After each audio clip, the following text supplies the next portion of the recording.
Começa agora a Rede Escola Notícias da Educação, que hoje tem como destaque o Dia Nacional do Livro Infantil. Nós temos grandes escritores, nós temos grandes editores que se preocupam com a produção de um texto de qualidade. No Rio de Janeiro, uma exposição conta a história do continente antártico. Essa parte marca as principais descobertas que a nossa equipe fez ao longo de todos esses anos de trabalho na Antártica. Então, uma delas, o plesiosauro, que foi uma evidência descoberta por nós e é o plesiosauro mais antigo conhecido para a Antártica. Atenção, professores do Brasil! Estão abertas as inscrições para a 12ª edição do PPB, o principal prêmio para os educadores do país. E a importância da pesquisa científica? Pesquisadores da Fiocruz e da UFRJ descobrem que a vacina contra a febre amarela ajuda a combater a Zika. Existe uma possibilidade agora de ter uma vacina comercialmente disponível, barata e produzida aqui no Brasil, ou seja, pode ser rapidamente distribuída, no caso de um surto de Zika, por exemplo.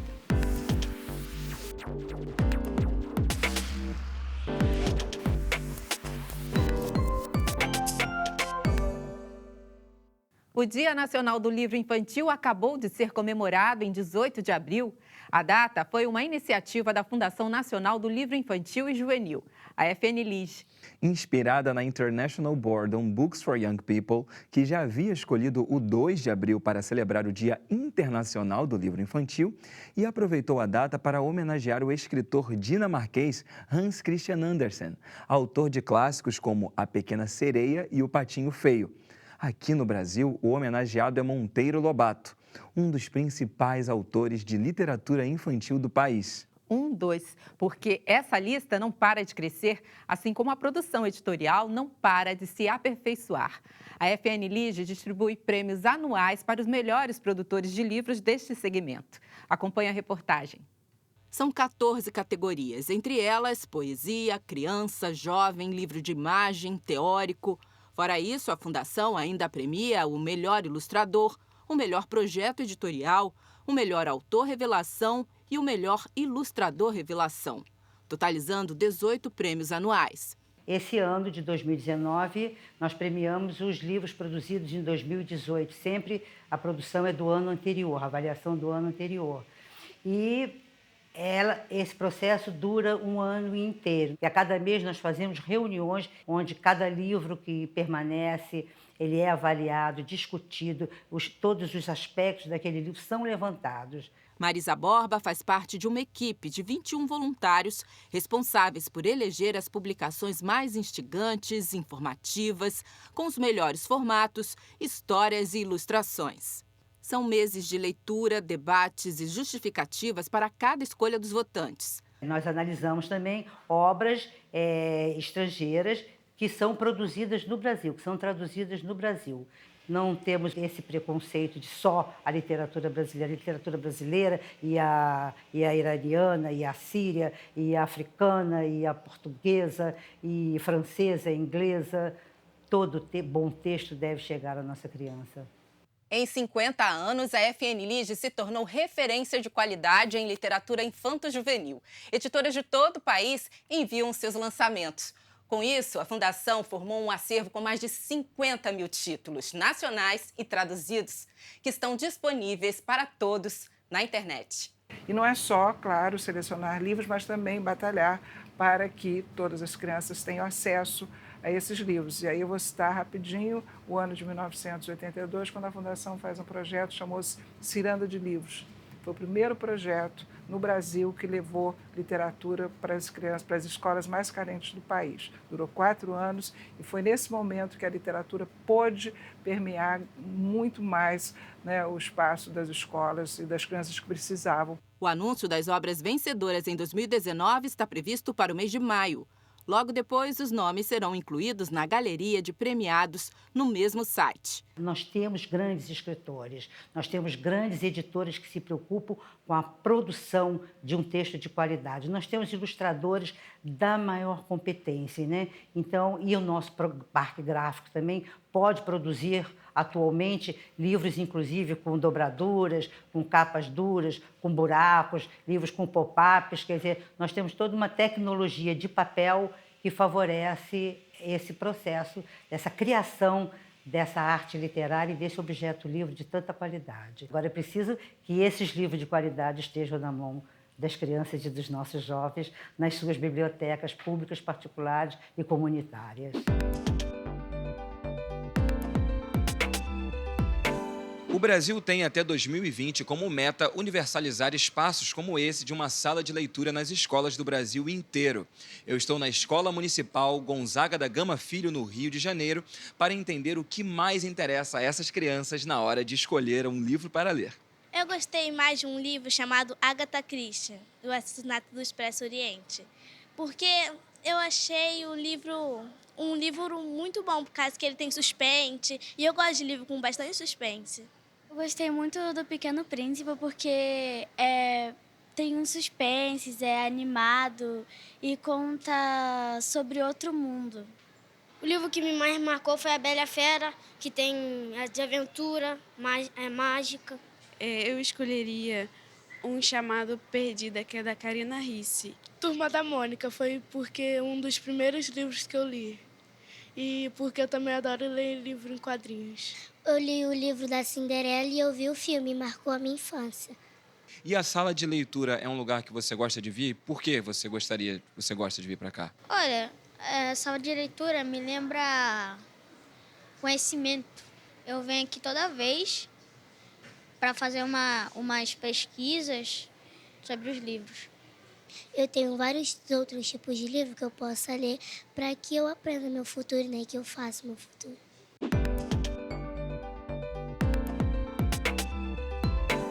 A sala parece pequena, mas acomoda os cerca de 1.200 alunos da escola que se revezam na busca por alguns dos 15 mil títulos do acervo. São principalmente doações de quadrinistas e de colecionadores. Tem clássicos e raridades. Nós temos aqui os almanacs Superman. Todo esse material aqui é um material que foi publicado pela editora do senhor Adolfo Eisen, a Ebal.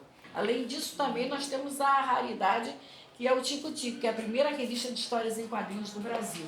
A gente mostra para o pessoal, para eles saberem como é que era publicada uma revista, como é que ela era editada, paginada. Aqui os amantes dos quadrinhos são bem-vindos e podem se sentir parte de uma história única. Quando eu entro aqui, é como se eu estivesse entrando na Toca do Coelho da Alice. O primeiro gibi que eu li aqui dentro, na verdade, não era um gibi. Era um livro chamado Uma Professora Muito Maluquinha, do Ziraldo. A Gibiteca foi batizada com o nome de um paraense que é referência no assunto, o desenhista e editor de HQs Edmundo Rodrigues. E um dos seus personagens mais famosos, Jerônimo, o herói do sertão, fez sucesso na radionovela da Rádio Nacional na década de 1950. E a revista número 1, tá aqui. Os alunos vêm atraídos pelos gibis e acabam participando de outras atividades. Oficinas de desenho, roteiro de quadrinhos, de documentário e até rádio. Conhecem as etapas de elaboração de uma HQ e outras ferramentas de comunicação. Para a gente que faz a rádio é bom porque a gente se informa mais, aprende também a falar mais, que eu era meio tímido, agora eu estou começando a falar mais. Meu amigo ali atrás também. Muitos talentos aparecem. Veja a Diana, por exemplo. A gente está fazendo um projeto de um gibi. Eu vou ser a capista dessa revista. Eu vou fazer a capa com todos os personagens. Eu sempre desenhei desde pequena e sempre fui muito comunicativa. Era criança falante, aquela tagarela, né? Nem toda escola tem uma oportunidade dessa e a gente teve uma oportunidade muito grande. A Gibiteca está motivando os alunos, a vir para a escola. E eu acho a leitura muito importante. E a Gibiteca está incentivando os alunos a lerem mais, né? Se uma pessoa ela não lia muito, agora ela vai começar a ler quadrinhos e está sendo bem bacana. Isso pode influenciar de forma positiva na área de português, na área da escrita. Até para o aluno fazer uma redação, pode ajudar bastante. Quanta força tem uma revistinha! Escritora e roteirista, Agatha também é presidente da Academia Brasileira de Histórias em Quadrinhos e comanda o espaço. Eu tenho uma criança dentro de mim, não deixo ela morrer, não.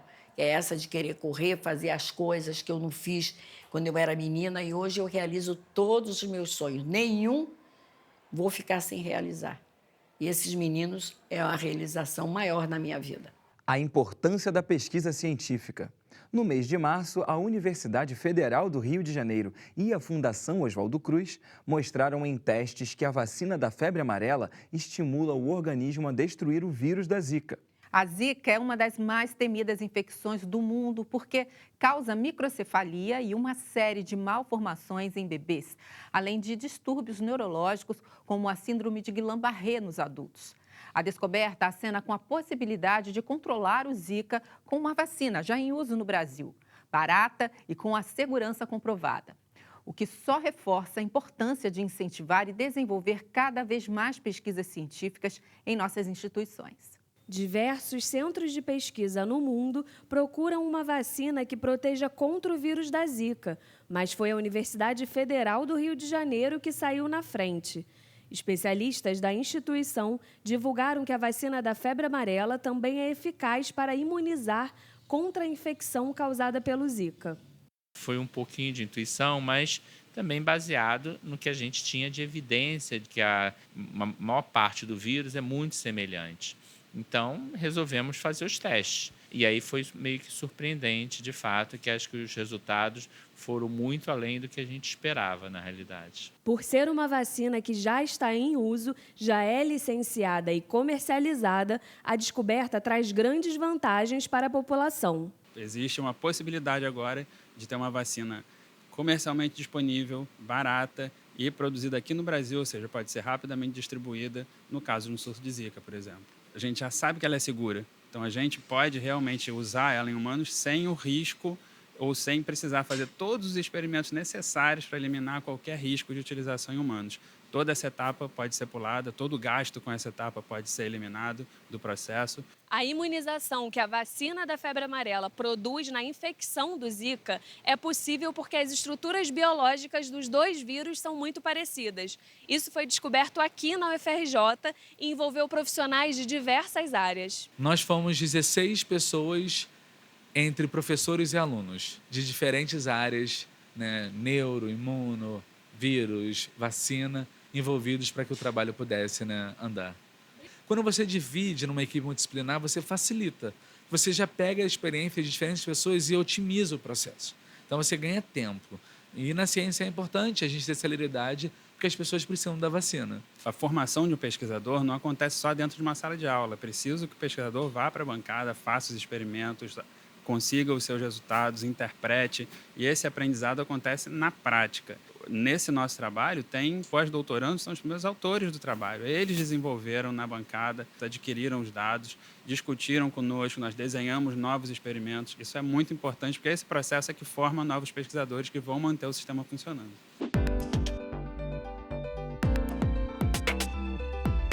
O Ministério da Educação lançou no último dia 15, em Brasília, a 12ª edição do Prêmio Professores do Brasil, criado para valorizar, reconhecer e divulgar boas práticas de ensino que contribuem para a qualidade da educação em nosso país. O prêmio me deixou muito motivada para continuar sendo esse profissional engajado, criativo. E depois dessa experiência, com certeza, nos tornaremos profissionais ainda melhores. Afinal, ganhamos uma viagem do CAPES para fazer uma imersão ao Canadá, onde iremos conhecer uma realidade diferente de fazer educação. O prêmio, em 2019, tem 5 temáticas especiais. São elas: esporte como estratégia de aprendizagem, uso de tecnologias de informação e comunicação no processo de inovação educacional, educação empreendedora, criação e produção de linguagens de mídia por professores e estudantes nos ensinos fundamental e médio e aprendizagem criativa. Podem participar professores de escolas públicas da educação básica que concorrem em 6 categorias: creche, pré-escola, ensino fundamental dos ciclos de alfabetização do 1º ao 3º ano, do 4º e 5º ano e ainda do 6º ao 9º ano, além do ensino médio. As inscrições vão até o dia 31 de maio no site premioprofessoresdobrasil.mec.gov.br. Os vencedores serão conhecidos no dia 28 de novembro e ganharão prêmios em dinheiro, além de uma viagem para conhecer práticas de ensino exitosas de outro país. Vamos viajar agora. Que imagem você faz da Antártica, Ernesto? Um lugar muito gelado, com pinguins, lobos marinhos. Hoje é assim, mas há alguns milhões de anos a Antártica registrava temperaturas bem mais altas e abrigava criaturas tão surpreendentes quanto os dinossauros. Uma exposição aqui no Rio de Janeiro conta essas e outras histórias do continente antártico e traz ainda peças que resistiram ao incêndio no Museu Nacional. Aliás, a exposição Quando Nem Tudo Era Gelo está em cartaz no Centro Cultural da Casa da Moeda, prédio que um dia abrigou o Museu Real, que deu origem ao Museu Nacional. A paleontóloga Juliana Saião já esteve na Antártica 3 vezes coordenando pesquisas do projeto Paleontar e vai nos guiar nessa viagem. O prédio fica na região central da cidade. Pela importância, foi tombado pelo IPHAN há 3 anos. Logo na entrada, surpresa, uma réplica do gigante mosassauro prestes a abocanhar um tubarão. Referência a uma famosa cena de cinema. Os mosassauros, eles foram lagartos marinhos que viveram durante o período Cretáceo e foram extintos há 65 milhões de anos junto com os dinossauros. São animais parentes dos lagartos varanoides, como o dragão de Komodo, que pode ser encontrado nos dias atuais.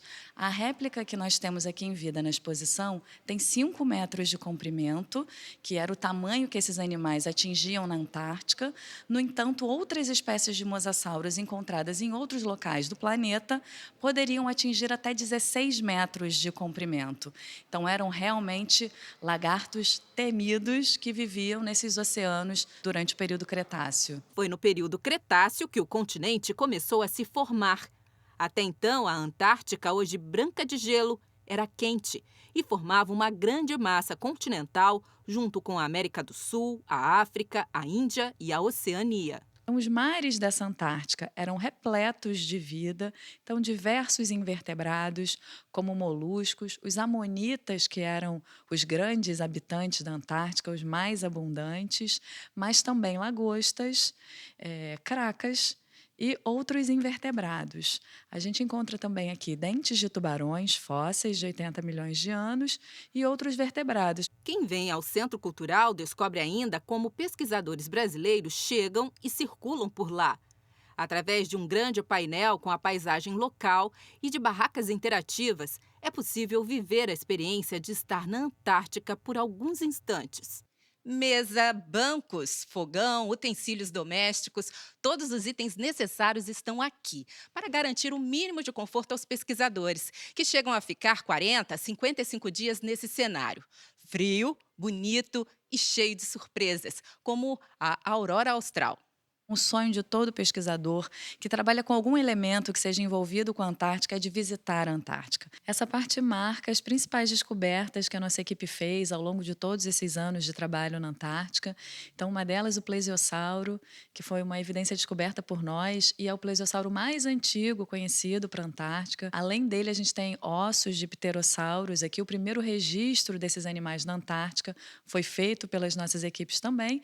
E uma outra presença especial, que são 2 rochas vulcânicas que foram coletadas em 2016 pelas nossas equipes na Antártica e que estavam na área do Palácio do Museu Nacional quando ocorreu o incêndio e puderam ser resgatadas em janeiro desse ano e vieram diretamente aqui para a exposição para que o público não só pudesse conhecê-las, mas ter um registro desse momento triste, mas que a nossa instituição passou recentemente. Então, vale ou não a visita?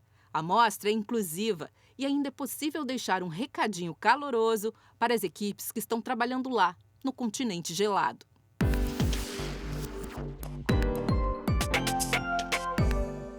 Milhares de pessoas em todo o mundo dedicam seu tempo a projetos que promovem a cultura da paz, do bem-estar social e do respeito à diversidade.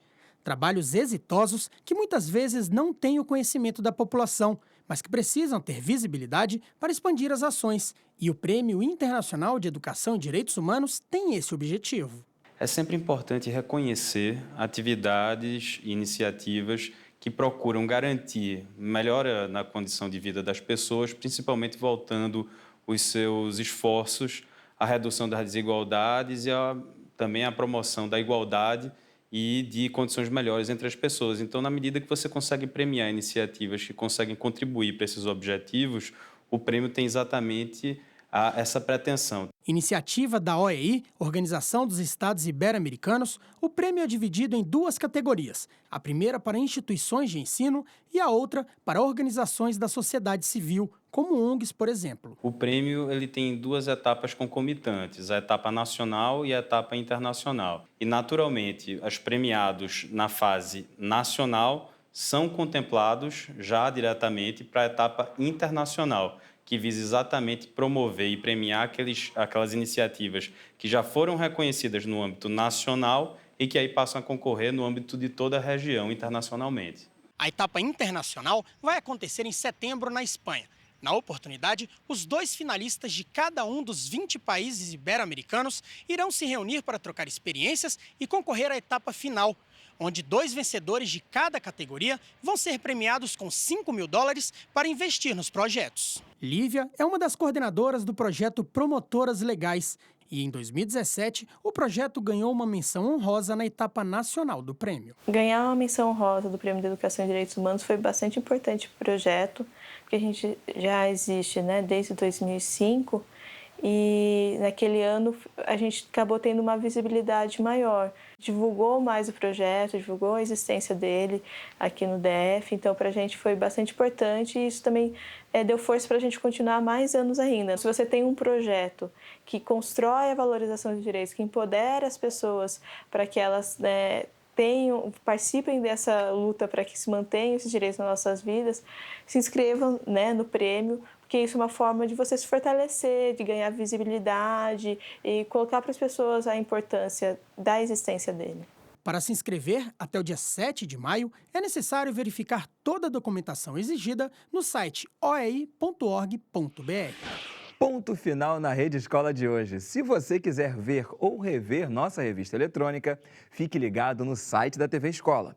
É o tvescola.org.br e também na TV. Tem Rede Escola toda sexta-feira às 19 horas, aos sábados às 16 horas, aos domingos ao meio-dia e às segundas-feiras ao 12:30. Quem vive no Rio, Grande Rio ou em Niterói, tem Rede Escola toda terça-feira às 20 horas na Multirio, canal 26 da NET. A gente fica por aqui. Até a próxima. Tchau!